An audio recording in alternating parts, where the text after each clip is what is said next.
ସାଙ୍ଗମାନେ ଆମେ ଓଡ଼ିଆ, ଆମେ ଭାରି ବଢ଼ିଆ। ସେମିତି ଆମ ରୋଷେଇ ଗୁଡ଼ା ବି ବହୁତ ବଢ଼ିଆ। ଚାଲନ୍ତୁ ଆଜି ନାଲି ଶାଗର ବେସର ବନେଇବା। ବହୁତ ଦିନ ହେଲା ନାଲି ଶାଗ ଖୋଜୁଥିଲି ପାଉନଥିଲି। ଆଜି ଆମ ଫୁଲବାଲା ଆଣି କହିଲେ, ମା ମୁଁ ନାଲି ଶାଗ ଆଣିଛି ନେବେ? ମୁଁ ପୁରା ଖୁସିରେ କହିଲି, ହଁ ଦିଅନ୍ତୁ ଦିଅନ୍ତୁ। ନେଇ ଆସିଲେ ନାଲି ଶାଗ। ତାପରେ କ'ଣ କଲି, ତାକୁ କାଟି କୁଟି ଦେଲି ଛୋଟ ଛୋଟ କରିକି। ତାପରେ ଆଳୁ ବାଇଗଣ ସାରୁ ବି କାଟି ନେଲି। ତାପରେ କଢ଼େଇରେ ସୋରିଷ ତେଲ ଦେଲି, ଆଳୁ ବାଇଗଣକୁ ସାରୁକୁ ଭାଜିବାକୁ ଛାଡ଼ିଦେଲି। ଆଳୁ ବାଇଗଣ ସାରୁ ଭାଜି ହେଇଗଲା ପରେ ଜିରା ସୋରିଷ ପିଆଜ ରସୁଣ ଶୁଖା ଲଙ୍କାର ପେଷ୍ଟ ବନାଇଥିଲି ତାକୁ ଦେଇଦେଲି କଷିବା ପାଇଁ। ସେ କଷି କଷି ହେଇ ଆସିଲା ପରେ ଟିକେ ପାଣି ସ୍ୱାଦ ଅନୁସାରେ ଲୁଣ ହଳଦୀ ଦେଇଦେଲି। ଲୁଣ ହଳଦୀ ଦେଇକି ପାଣି ଦେଇଦେଲି।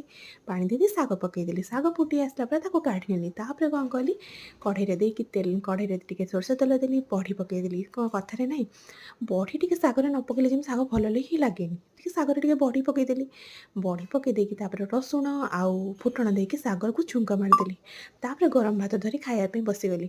ଓହୋ, ଯେମିତି ଲାଗିଲା ପେଟ